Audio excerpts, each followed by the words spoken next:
श्रोता दर्शकों को भी बहुत ही महत्वपूर्ण बिंदु आपने उठा दिए हैं और चुनौती भरे भी हैं। हमारी समझ भले सीमित हो सकती है, लेकिन चुनौतियां तो कम नहीं है। मुझे लगता है कि संविधान अगर सबसे महत्वपूर्ण है या बड़ा है, या तो इस अर्थ में है कि संवैधानिक व्यवस्था के अंतर्गत ही संविधान महत्वपूर्ण है, क्योंकि संविधान ने अपने को बदलने का भी प्रावधान संविधान ने कर रखा है।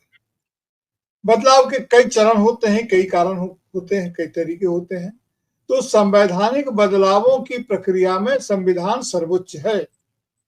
लेकिन आपने जो कहा बिल्कुल सही कि संप्रभु तो नागरिक है और नागरिक ही संविधान को बनाया। वी द पीपुल, हमने ही संविधान बनाए हैं, तो हम उसको फिर से बना सकते हैं, बदल सकते हैं। लेकिन ये जो बदलने और बनाने की जो प्रक्रिया है वह बहुत घातक है, और उस घातक के कुछ नखदंत तो हमें दिख रहे हैं। और इसलिए हम जब बार बार कहते हैं जो संविधान ही प्रमुख है, क्योंकि जैसे ही बोलेंगे वी द पीपल, तो वी द पीपल को राजनीतिक कारणों से या राजनीतिक विश्लेषण के माध्यम से हम यह समझते हैं कि वी द पीपल के माध्यम से फासिज्म का दबाव आता है, बहुसंख्यकवाद का दबाव आता है और भीड़ तंत्र का दबाव आता है।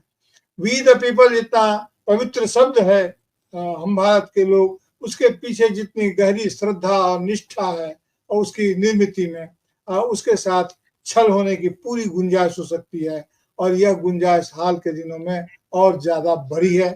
इसीलिए हम बार बार संविधान पर भरोसा करते हैं, जोर देते हैं, और संवैधानिक व्यवस्था के अंतर्गत ही न्यायपालिका को भी सम्मान करते हैं, उनको आदर देते हैं। आपने ठीक कहा कि देखिए कि न्यायपालिका भी असल में पालिका ही तो है। विधायिका हो, इनके शक्ति के पृथक्करण का सिद्धांत चाहे जितना हो, लेकिन अस्तित्व के पृथक्करण का सिद्धांत नहीं है हमारे संविधान में। इनकी शक्तियां अलग अलग बांटी गई है, इनका अस्तित्व नहीं बटा है। इनके अंतःकरण आपस में एक ही हैं, वो मिले जुले हैं। इसीलिए उनमें एक तालमेल और एक समन्वय तो होता ही है, राज्याधिकरण के साथ न्यायाधिकरण का। और पहले के जमाने को जोड़े तो धर्माधिकरण का भी। वहां धर्म सिर्फ रिलीजन नहीं है, बल्कि न्याय भी है, कर्म भी है, और भी नैतिकता भी है, और बहुत सारी चीजें। तो एक तो ये मामला है। ऐसा नहीं कि संविधान की व्याख्या करते हुए सुप्रीम कोर्ट ने ऐतिहासिक फैसले नहीं दिए हैं। ऐतिहासिक फैसले भी दिए हैं, लेकिन राज्य संरचना के पूरे के पूरे बदलाव के संदर्भ में संविधान की सीमाएं कई बार प्रकट होती है। जो हमारे संविधान को हमारे जैसे लोग, जो हमारी चुनी हुई सरकार ही जब उस पर अतिरिक्त दबाव डाल देती है, तो संविधान की कई चुनौतियां हमारे सामने आती है। अभी जो बहुत चर्चा है लाल बाबू हुसैन का ही केस देखिए, वो क्रांतिकारी फैसला है, और उसमें 3 जज थे, 3 जजों का बेंच उसमें था। उस जज में थे खुद JS वर्मा जो मुख्य न्यायाधीश थे उस समय के, वो थे, और NP सिंह थे, MC सेन थे, ये 3 जज। तो उसने जो कई बड़े उसमें निर्देश दिए हैं, और ये कहा है कि मतदाता सूची में शामिल नागरिक को बार बार अपनी नागरिकता साबित करने के लिए बाध्य नहीं किया जा सकता है। और कई फैसले उसमें हैं, बार बार उसका संदर्भ आ रहा है। और अभी जो जज इसकी सुनवाई कर रहे हैं, जो बेंच कर रही है, वो 2 जजों का बेंच ही है, 2 ही है।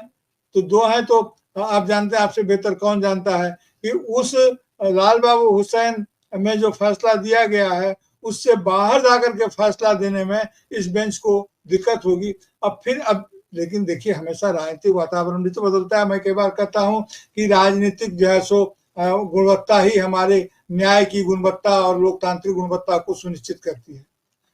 तो मुझे लगता है कि अभी सुनवाई तो हो रही है, फैसला शायद उस तरह से ना आए जिस तरह की उम्मीद हम लोग करते हैं, लेकिन मुझे लगता है कि स्टे जरूर आ जाएगा, कि इसको स्टे की पोजीशन में वो डालेंगे कि अभी इस प्रक्रिया में एक तात्कालिक रोक हो, और जो मतदाता सूची है उसे डिस्टर्ब न किया जाए, क्योंकि पूरी की पूरी मतदाता सूची को खारिज नहीं किया जा सकता है। ये तो उसी समय में कही गई बात है कि उसमें हम संशोधन कर सकते हैं, उसमें बदलाव कर सकते हैं, लेकिन वह बदलाव जो है सो उच्छेद मूलक नहीं है। संविधान में जो भी प्रावधान किए गए हैं वो उसी तरह से, जैसे किसी घर के एक बार अगर बन गया है तो उसमें आप कमरे बदल सकते हैं, पर्दे बदल सकते हैं, उसका दरवाजा बदल सकते हैं, लुक बदल सकते हैं, लेकिन आप बुनियाद नहीं बदल सकते हैं कि सारी ईंटें हम बदल देंगे, सबको ध्वस्त कर देंगे। उसके लिए कोई भी संस्था सक्षम नहीं हो पाती है। इसलिए मुझे लगता है कि वो एक राजनीतिक द्वंद्व जो है उसके चलते एक स्टे की सिचुएशन जरूर आ जाएगी, और जो बदली हुई राजनीतिक परिस्थिति की प्रतीक्षा शायद हमारी न्यायपालिका या न्यायिक प्रक्रिया करे, उसे ये बेहतर लगे, ऐसा मुझे लगता है सर।